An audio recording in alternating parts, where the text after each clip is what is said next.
as we get closer to the event bears a little more importance to us paying attention. So encourage anyone in Tennessee that needs groceries or to get their French toast ingredients tomorrow before the snowfall begins across our state.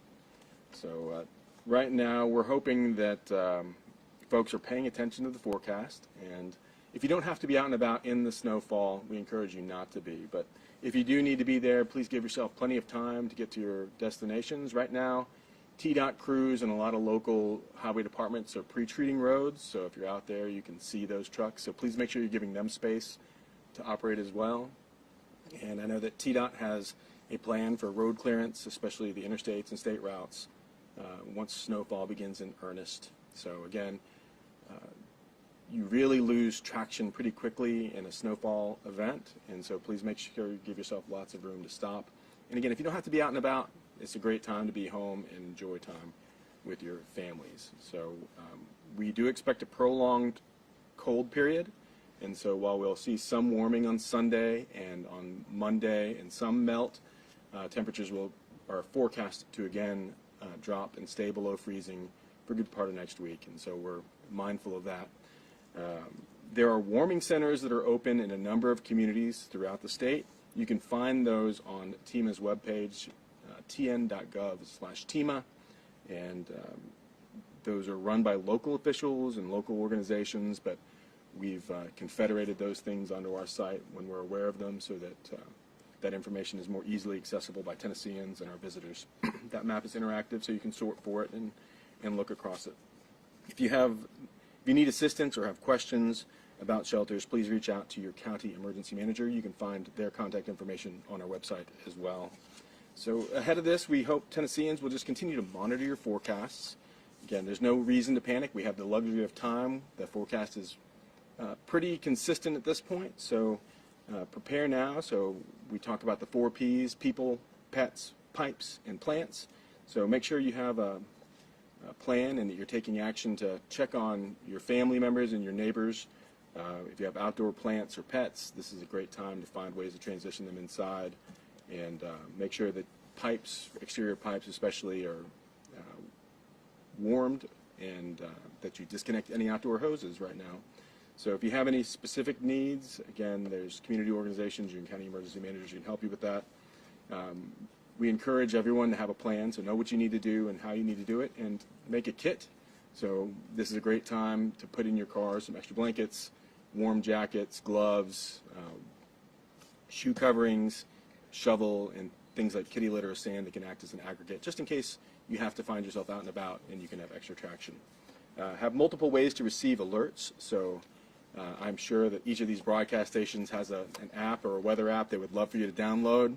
And again, you can also download the FEMA app or apps that have weather notifications, and state apps as well. They can help give you information ahead of the storms coming in. And then you can never go wrong with having a NOAA certified weather radio in your home as well. So accounts to follow for the road conditions are the Tennessee Highway Patrol and the Tennessee Department of Transportation. They'll be sending lots of information around the conditions that they're seeing, and they'll be doing that in pretty real time. If you look at TEMA's webpage right now, you'll see that we're still at a state of emergency. That's actually from Helene, so we're continuing to coordinate response and recovery efforts after Helene. We will be going to a state of emergency as well around this, level 4, which is us monitoring and making sure that we're moving assets like water and those kinds of things that we think we need to pre-position just in case things go wrong. That's all I have to brief from, and I'm happy to take questions at this point. Yeah, can you explain Yes, ma'am. the state of emergency just a little bit more with the level 4 and what that means? Yeah, so the Tennessee Emergency Management Plan is a plan that's required by Tennessee Code Annotated, and TEMA is the organization that assembles that plan on behalf of the state. And in that plan, we have activation levels. A level 4 activation is our lowest level, and it's a monitoring level. So, but we also take those proactive steps that we think we might need to take in order to meet any anticipated needs. So we'll move foodstuffs and water around, sheltering material if we think we'll need it somewhere, and we'll do it while we can, while the roads are clear, before they get hemmed up. So it's a way for us to communicate, too, that we're paying attention to something and taking it seriously. And I know you mentioned telling people, hey, you don't need to go outside, don't in these situations. Are there any other tips or tricks you have for drivers that may need to hit the roads? Any other routes they can take to stay safer?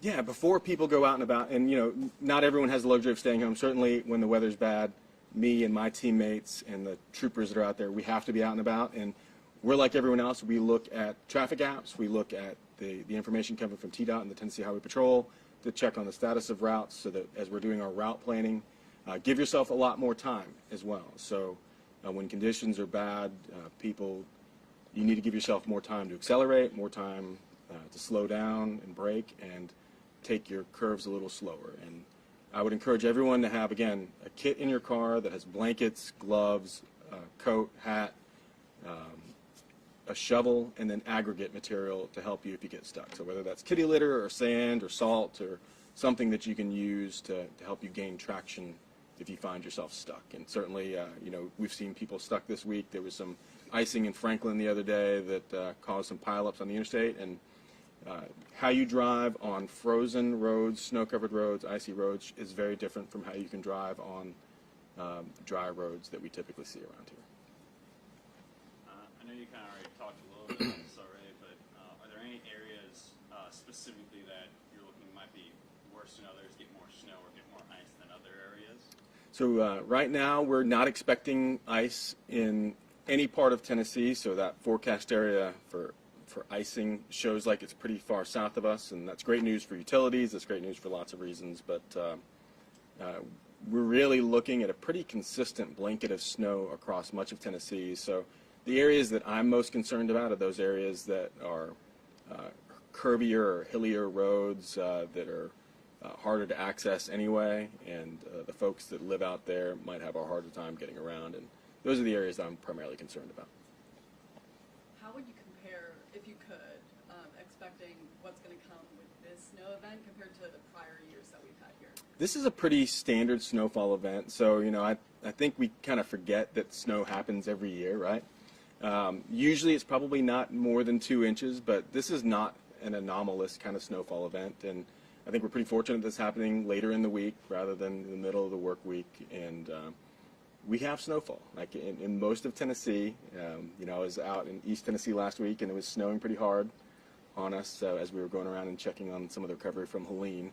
So snow's going to fall in lots of parts of the state. So the folks on the plateau, they're very accustomed to snowfall. The folks in Upper East Tennessee and East Tennessee are very accustomed to having snowfall, and it'll maybe be a little bit more than we're accustomed to in the state, but there's nothing really anomalous about the amount of snowfall we're going to see here. It's pretty much what we'll normally see once a year.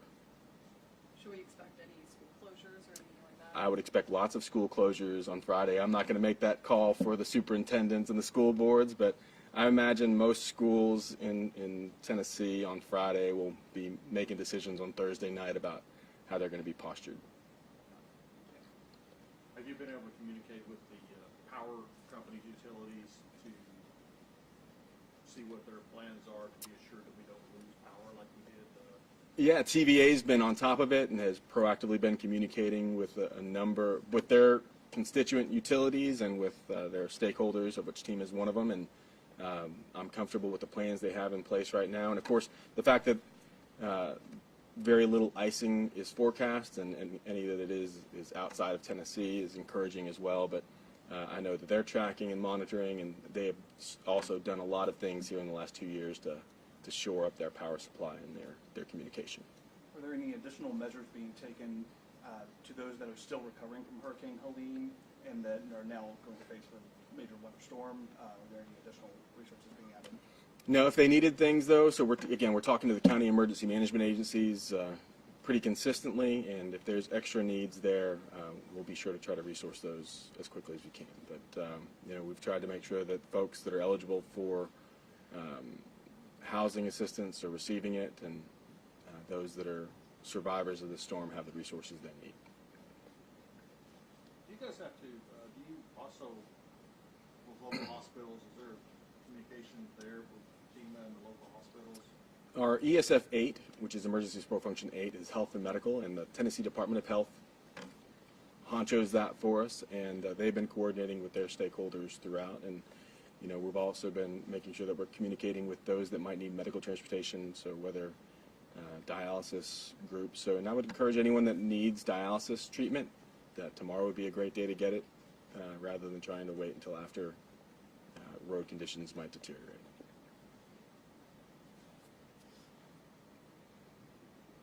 Any more questions? All right.